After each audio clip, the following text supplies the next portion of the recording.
El 15 de marzo del año 44 a.C. quedó marcado como una fecha que desencadenaría grandes cambios en la historia de Occidente. En este día, Julio César, el gran general y dictador romano, fue asesinado por un grupo de políticos conspiradores durante una sesión en el Senado romano. Los conspiradores decían actuar por temor a que la concentración de poder sin precedentes de Julio César debilitara la República Romana. Julio César no tuvo herederos, ya que su hijo con Cleopatra, conocido como Cesarión, no fue reconocido legalmente como ciudadano romano. En su testamento, Julio César había nombrado heredero a su sobrino nieto, Cayo Octavio. Esta decisión cambiaría para siempre la vida del joven Octavio, que en su futuro sería conocido con el nombre de Augusto, el primer emperador de Roma. La muerte de Julio César creó una fisura en el gobierno de Roma. Los senadores que conspiraron contra la vida de César subestimaron la popularidad que el general romano tenía entre el pueblo, y gracias a la actuación rápida de Marco Antonio, que sirvió como general de Julio César durante la conquista de Galia y era su amigo personal, pronto toda la población de Roma se enteró del asesinato. Una multitud se reunió frente al Senado y expresó su ira contra los asesinos quemando la casa del Senado.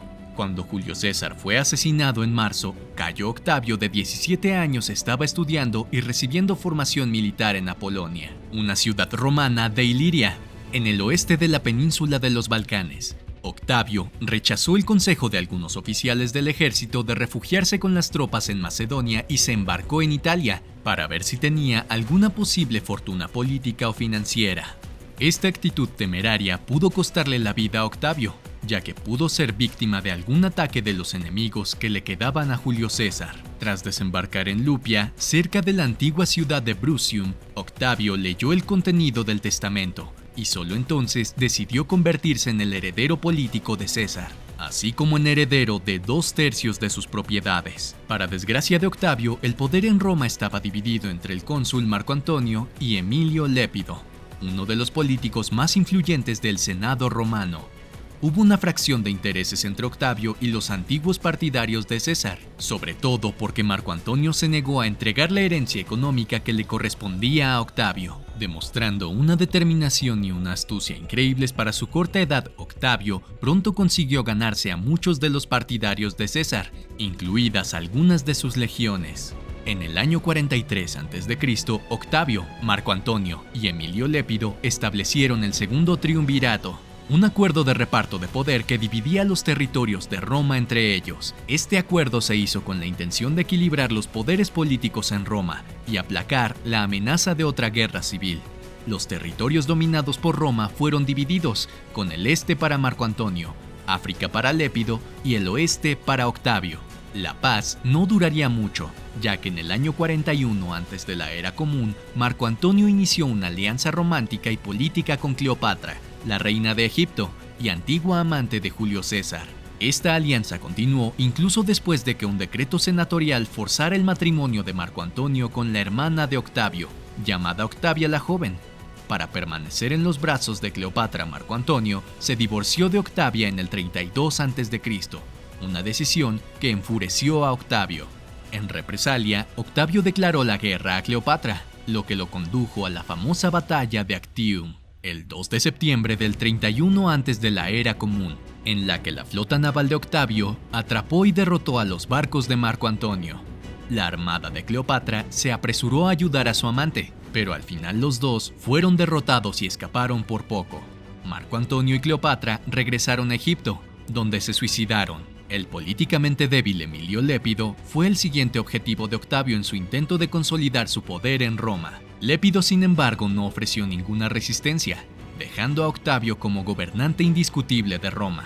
Sin embargo, el astuto Octavio sabía que no debía apresurarse en su ascenso al poder, o podía acabar enfrentándose al mismo destino que Julio César. Supo cortejar al Senado y al pueblo al tiempo que defendía las tradiciones republicanas de Roma, aparentando no inspirar la dictadura ni la monarquía. El 16 de enero del año 27 de la era común, el Senado otorgó a Octavio los nuevos títulos de Augusto y Princeps. El nombre de Augusto fue heredado por todos los futuros emperadores, convirtiéndose en el título principal del emperador. Por razones políticas y personales, Octavio decidió enfatizar su conexión familiar con Julio César, incorporando el apellido César a sus títulos honoríficos, pasando a ser conocido como Cayo Julio César Octavio Augusto, y más tarde siendo referido como Emperador César Augusto. El mes de agosto se llama así por decreto en honor al emperador César Augusto. Antes de este cambio, agosto se llamaba Sextilis, ya que era el sexto mes del calendario romano. En el año 19 antes de la era común, Augusto recibió el título de Imperium Maius, obteniendo por fin el poder supremo sobre todas las provincias del Imperio Romano, y a partir de entonces, César Augusto gobernó sorprendentemente bien, convirtiéndose en el primer emperador de Roma y considerado un modelo en el que debían reflejarse todos los siguientes emperadores. Sobre el aspecto y la personalidad de Augusto se ha registrado que él era de baja estatura, guapo y bien proporcionado, y que poseía un carisma esencial para los gobernantes. En cuanto a su carácter, se dice que era cruel de joven, pero que se volvió más suave al alcanzar la madurez. Sin embargo, esto puede deberse únicamente a que a medida de que su posición se hizo más segura, la necesidad de brutalidad disminuyó, porque todavía estaba preparado para ser despiadado cuando fuera necesario. Era tolerante con las críticas, poseía un buen sentido del humor y tenía un gusto especial por lanzar dados. Sus actitudes morales públicas eran rígidas, un rasgo que se dice que aprendió de su tío abuelo Julio César. Un ejemplo de ello fue cuando Augusto exilió a su propia hija llamada Julia por ofender sus principios y ensuciar el nombre de la familia asistiendo a fiestas donde había mucha bebida e inmoralidades. La época del reinado de Augusto fue una edad de oro en todos los aspectos. La paz que Augusto restableció y mantuvo fue conocida como Pax Romana, e hizo florecer la economía, las artes y la agricultura. Se inició un ambicioso programa de construcción y renovación de Roma en el que Augusto completó los planes realizados por Julio César y luego continuó con sus propios proyectos grandiosos. Restauró o construyó unos 82 templos en un año. Las famosas termas públicas romanas se construyeron bajo el reinado de Augusto. Aprobó muchas reformas radicales, así como leyes para mantener la estabilidad del matrimonio y aumentar la tasa de natalidad de Roma. Sin embargo, hubo un suceso que perjudicó el reinado de Augusto, cuando una alianza de pueblos germánicos tendió una emboscada a 3 legiones romanas, dirigidas por el general Publio Quintilio Varo. La alianza germana estaba dirigida por Arminio, un oficial germano que había adquirido la ciudad romana y había recibido una educación militar romana, lo que le permitió engañar metódicamente a los romanos y anticipar las respuestas tácticas del ejército enemigo. La batalla del bosque de Teutoburgo se considera comúnmente como una de las derrotas más importantes de la historia romana, que puso fin de forma abrupta al periodo triunfal de expansión de Augusto. El resultado de esta batalla disuadió a los romanos de su ambición de conquistar Germania, por lo que se considera uno de los acontecimientos más importantes de la historia europea. Al enterarse de la derrota, el emperador Augusto estaba tan conmocionado que no dejaba de golpear su cabeza contra las paredes de su palacio, gritando repetidamente: «Quintilio Varo, devuélveme mis legiones». A la edad de 75 años, la salud de Augusto se estaba deteriorando e hizo los preparativos para una transición pacífica del poder y finalmente decidió elegir a su hijo adoptivo Tiberio como su heredero. Augusto murió en la ciudad de Nola, al sur de Italia, en el año 14 de la era común. Sus últimas palabras oficiales fueron: «Encontré a Roma como una ciudad de barro, pero la dejé como una ciudad de mármol».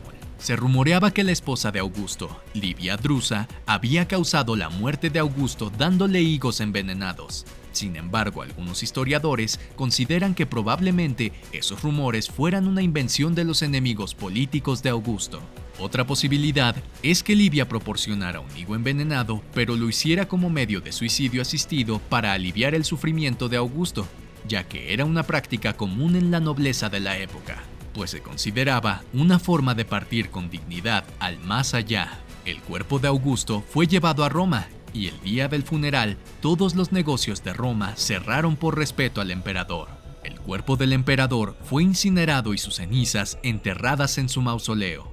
La muerte de Augusto fue llorada como la pérdida de un gran gobernante, de inmenso talento y visión, y fue proclamado Dios entre los huestes del Partenón romano.